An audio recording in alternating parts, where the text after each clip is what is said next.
Good morning. This is a Twitter post, an X post. It's got over 1 million views, even though it's in Chinese. And it's typical of hundreds of others just like it. Here is the English. Chongqing is a big city in West China. Business executives there were talking about the futility of sending young people abroad to study. It's not specific as to the United States, by the way. And it illustrates the challenge now for foreign universities who are trying to recruit Chinese students now. Number one, the ROI on overseas study is falling to zero, they're arguing here.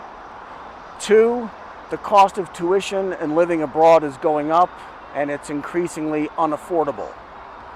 Next up, in STEM fields, Chinese students are viewed with suspicion, and getting degrees in other fields is a waste of time and money. 4 and 5, the most important employers in China are not hiring graduates of foreign universities. This is a reply in a new thread which points out that China has the world's industrial bases. Engineering, applied sciences, AI, medicine, graduates from those fields need to work somewhere that's actually building things. And China builds things.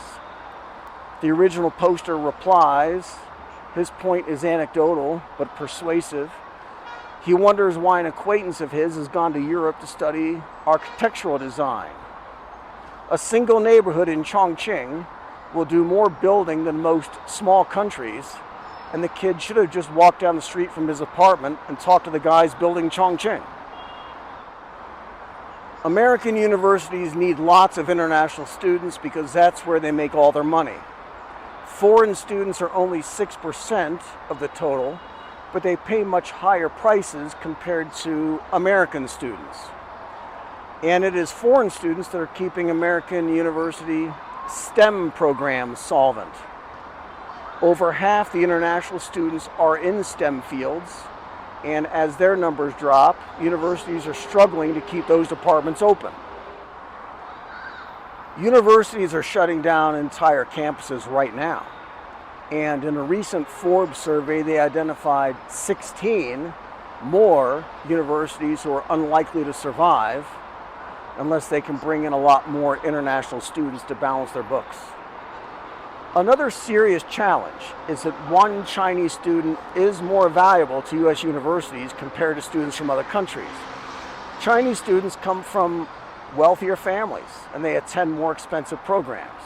They just pay more, in other words. So U.S. schools need to find even more new students to replace the ones that aren't coming over from China. And that's the second serious challenge. The new administration is cutting off access to kids from everywhere else. So American universities need to find, for example, 2 Indian students to replace each Chinese student who's not coming. But enrollments from India are collapsing. This piece is from just a few days ago. Education consultants and visa brokers in India are predicting a 70 to 80% decline in student arrivals from India. So that's India, just a cliff looking straight down. Now there's this. President Trump signed an executive order against countries whose students are more likely to be sympathetic to Palestinians. Let's just leave it at that. And families from these 12 countries aren't allowed to send students at all. The State Department is prohibited from granting visas to families from there. But students from elsewhere are getting the same message. Turkey isn't on that list, but students from Turkey are getting scared away too. American universities then should be preparing themselves for a catastrophe. In the first Trump term, colleges saw a 25% drop in Chinese students to the U.S., and that cost $1.1 billion a year to U.S. higher education. And that's just for tuition. It is not inclusive of living expenses, transportation, or leisure spending. What's coming now will be much worse. The visa restrictions aren't only on China. They're hitting scores of other countries. Higher education is one of the few industries where the United States is running a surplus. as big as the American farm sector is, or energy. Education is a lot bigger. International students reverse the trade deficits we run in other industries. More and more and more and more, Chinese families are saying they don't want their kids to go. And now Washington is telling families everywhere else, we don't want their kids to go either. This is Yangzhou, the Jiangnan Garden Park. Be good. You are the light of the world.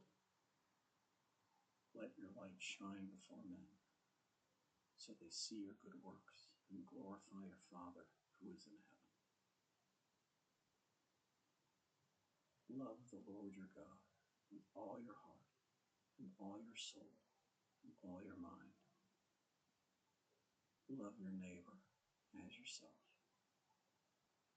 Pray for those who hurt you. Love your enemies. Do unto others as you want others to do for you. Store up for yourself treasure in heaven,